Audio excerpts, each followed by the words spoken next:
vamos estudar uma parte da química muito importante, porque ela é usada em vários processos químicos, que é sobre o quê? Princípios de Le Chatelier, ou também conhecidos como deslocamento químico, né? Deslocamento do equilíbrio químico. E o que causa, né, esse deslocamento? São fatores. E esses fatores, eles são muito importantes porque são variáveis que aparecem praticamente em todos os processos químicos. Quais são esses fatores? Concentração, temperatura e pressão, ok? Então, vamos estudar cada um deles separadamente. Bora lá? Olha aqui, nós vamos pegar essa reação. Por que eu coloquei essa reação de exemplo primeiro? Porque ela tem variação de cor. Tá vendo que ela sai do amarelo para o laranja? E o que são essas substâncias? São sais, né, que foram colocados aqui no meio ácido, que é o sal cromato. Em meio ácido ele fica amarelo e depois o dicromato que é formado, ele fica laranja, ok? Então, visualmente, você já consegue ver esse efeito no equilíbrio. Então, dá para fazer um experimento no laboratório com esses sais, ok? Então, vamos lá. Qual que é o primeiro fator que nós vamos estudar? O primeiro fator vai ser concentração. Lembra? Concentração é uma variável, né? A gente usa muito o colchete, né, para indicar a concentração de um sistema. E aí vamos ver a variação de alguma dessas substâncias. A concentração ela pode aumentar ou ela pode diminuir. E o equilíbrio químico, o que acontece? Toda vez que ele sofre uma perturbação, ele sofre alguma alteração na reação, no sistema ali reacional, ele vai tender a se organizar para chegar no equilíbrio, tá? Então tudo tende ao equilíbrio. Só que até ele chegar no equilíbrio vai dar aquele efeito de perturbação. Então qual a ação que ele vai fazer? Então vamos lá. Se a gente aumentar a concentração, tá, dos íons H+ no sistema, a gente aumentou a concentração do íon H+, o que vai acontecer? Toda vez que a gente aumenta a concentração desse lado, ou seja, do lado dos reagentes, o equilíbrio químico vai ser deslocado para que lado? Para o lado dos produtos. Então, é como se tivesse uma modificação aqui na estrutura da seta. A própria reação começa o quê? A querer consumir mais esse H+ para produzir esse produto aqui. Então, se eu aumento a concentração desse lado, o deslocamento vai para o lado dos produtos. Então, ficaria a seta, a gente pode representar como esse símbolo. Ela está mais deslocada para o lado dos produtos. Eu vou até colocar aqui, ó.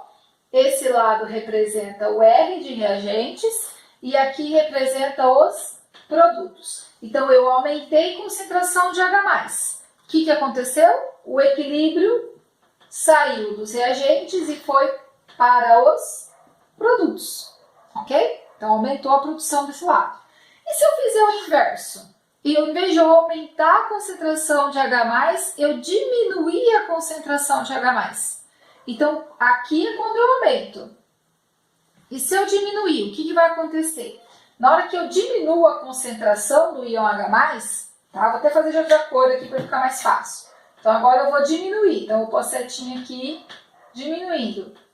Eu vou diminuir a concentração do íon H+. Se eu vou diminuir, o que acontece? Esse lado da reação do lado dos reagentes, eles vão precisar se equilibrar para conseguir produzir produto, certo? Então, o que o equilíbrio vai pensar? Eu vou jogar essas moléculas para deslocar para o lado de cá para compensar essa diminuição, no caso, né, da concentração do íon H+.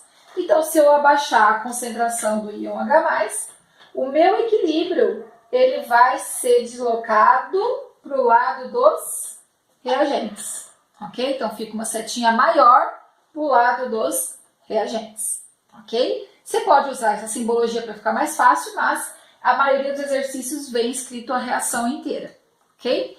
Eu posso aplicar o mesmo princípio numa reação que nessa reação de baixo aqui, que é a produção da amônia.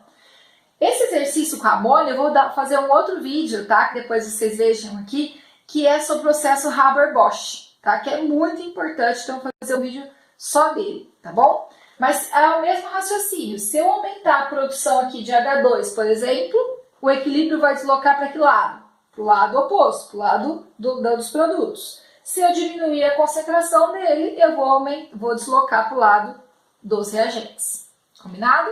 Então, esse é o primeiro fator, fator concentração. Agora, vamos para um outro fator, que é um fator pressão. O fator pressão, pessoal, como é uma própria variável, né, muito usada em qual estado físico? Estado gasoso. Então, toda vez que vocês quiserem variar a pressão, aparecer algum exercício de pressão, provavelmente esse exercício está falando de reações e de substâncias que estão no estado gasoso, tá? Por isso que eu trouxe essa reação aqui embaixo. Eu tenho o N2, o H2, os dois estão no estado gasoso, os dois reagem formando a amônia. O que acontece? Tem que prestar atenção no sistema gasoso. Eu vou pensar, se eu tenho um sistema gasoso, as moléculas estão super afastadas, não é? E se eu vou aumentar a minha pressão, o que vai acontecer? As moléculas ficam mais próximas, ok? Então, as moléculas ficando mais próximas, elas vão querer deslocar para que lado? Para o lado onde eu tenho maior volume de moléculas ou para o lado que eu tenho menor volume de moléculas? Claro que para o lado que tem menor volume de moléculas, onde ele vai ficar, né? Se eu tenho menor volume, eu vou conseguir me ajeitar melhor, né? Pensa como uma molécula. Então, olha só, eu tenho desse lado... e qual volume que nós vamos pensar? Nós vamos pensar em volume molar.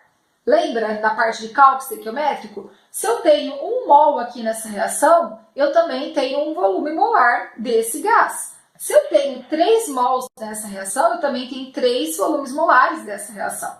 Então, no total, quantos volumes molares eu tenho desse lado? 4. 4 volume molar. Quanto que eu tenho do lado dos produtos, né? Observando a reação direta? Somente 2 volumes molares. Então, se eu aumentar a pressão, então eu vou aumentar a pressão, o que vai acontecer? O equilíbrio ele vai deslocar, tá, para o lado de menor volume, ok? Então, menor volume, lembram, né, que significa que eu tenho menos moléculas ali no meio reacional. Então, se eu tenho 4 desse lado e 2, se eu aumentar a pressão, chamando aqui de novo, né, de reagentes esse lado e produto esse lado, eu vou ter o quê? O deslocamento para os produtos. Então, o meu reagente vai ser deslocado para a produção dos produtos, se eu aumentar a pressão, ok? E se eu diminuir a pressão, o que vai acontecer? É o inverso, né? Se eu diminuir a pressão, eu tô o quê? Tô com as moléculas tudo ali apertadas. Eu vou diminuir a pressão. Pensa no êmbolo. Eu tô diminuindo a pressão. Então, aquele meu sistema vai ter mais espaço. Então, o sistema vai ser deslocado para que lado?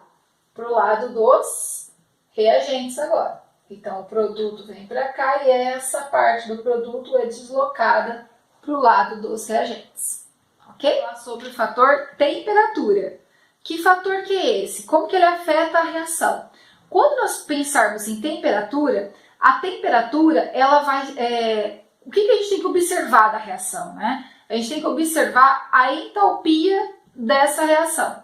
Então, sempre vai vir um valor de entalpia para vocês, ou seja, um valor de ΔH da reação.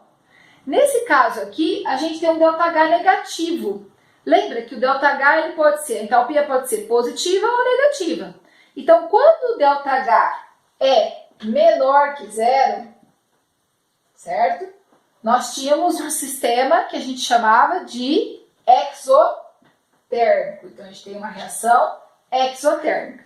Então, se essa reação é menos 92, então quer dizer que essa reação da amônia, que nós estamos analisando aqui, é uma reação exotérmica. E se fosse positivo? Né? Detalhe, o que é exotérmico? É aquele que libera calor, certo? Exo, fora. Combinado? E agora vamos ver se o ΔH fosse positivo. O que ia significar?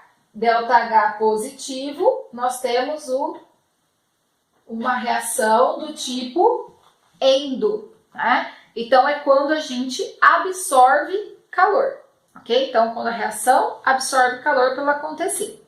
E como que nós vamos colocar esses dois processos aqui, nessa identificação aqui de temperatura, nessa reaçãozinha? Então, vocês sabem que toda reação de equilíbrio tem duas setas, né? O sentido direto e o sentido inverso. Então, o que é o sentido direto? O sentido direto é a primeira setinha, né? Que é a ordem que nós sempre escrevemos, né? A reação química do lado esquerdo para o lado direito. E o sentido inverso é ao contrário. Então, como que nós vamos colocar? Toda vez que a reação der para vocês o ΔH, ela está dando essa entalpia do sentido direto da reação. Então, se nesse caso vocês têm que saber interpretar o valor do ΔH. Eu tenho um ΔH de menos 92. Significa que essa reação é do tipo exotérmica. Então, se ela é exotérmica, o que eu vou fazer? Eu vou escrever exo no sentido direto. E o que vai ser o sentido inverso? O sentido inverso vai ser endo. Ok? Então, quando se trata de fator temperatura, no equilíbrio químico, vocês têm que fazer essa pré-análise para conseguir achar a resposta certa. Combinado? Então, entendida essa classificação, nós vamos agora ver como que a temperatura perturba esse sistema e como que o sistema se ajeita, beleza? Então, se eu aumentar a minha temperatura, eu vou aumentar a temperatura. Quem gosta de temperatura, pessoal? Quem gosta que aumente a temperatura, que gosta de receber calor, né? Absorver o calor ali. Qual tipo? É o exo ou é o endo? É o endo, concorda? Então, se eu aumentar a temperatura, eu favoreço a reação do lado endo. Então, o equilíbrio vai ser deslocado para que lado? Eu tenho meus reagentes e o equilíbrio vai ser totalmente deslocado para o lado dos meus reagentes, para essa reação, ok? Agora, se eu fizer o contrário, eu abaixar a temperatura, então agora eu vou diminuir a temperatura. Então, se eu vou diminuir a temperatura, vai favorecer quem? Aquele sistema que libera calor, né? Que ele não precisa daquela energia, que eu estou abaixando, então vai favorecer o quê? No caso dessa reação, o sentido direto, que é o sentido da reação exo. Então, se eu esfriar o meu sistema, o meu equilíbrio fica deslocado para o lado dos produtos, ok? E aí, pessoal, nós temos essa variação dos 3 fatores que afetam o equilíbrio. Porém, quando chega nesses assuntos no vestibular, tem um fator pegadinha que aparece aí. Qual é esse fator? É o catalisador, tá? Então agora nós vamos falar um pouquinho do catalisador. Como que o catalisador pode aparecer em alguns exercícios para vocês, falando que ele perturbou o sistema. E, na verdade, isso é uma pegadinha, ok? Porque os fatores que perturbam o sistema são concentração, pressão e temperatura, como nós vimos. O catalisador simplesmente ele afeta a velocidade, tá? E o que ele afeta? Ele afeta principalmente a energia de ativação. Então, ele começa o gráfico aqui e ele vai diminuir, no caso, a energia de ativação do meu sistema, tá? Ele pode diminuir muito, pode diminuir pouco, enfim, a função dele é diminuir a energia de ativação. Combinado? Então, ele não é um fator que afeta a velocidade do sistema, ok? Do sistema reacional. Então, eu espero que essa aula tenha sido útil para vocês. Ela ficou um pouquinho mais longa, porque são vários fatores, e eu queria dar um geral ali para vocês, tá bom? Se vocês acharem legal ter exercício dessa aula, coloquem aqui que depois eu gravo alguma aula de exercício. Nada? Então, tchauzinho e muito obrigada!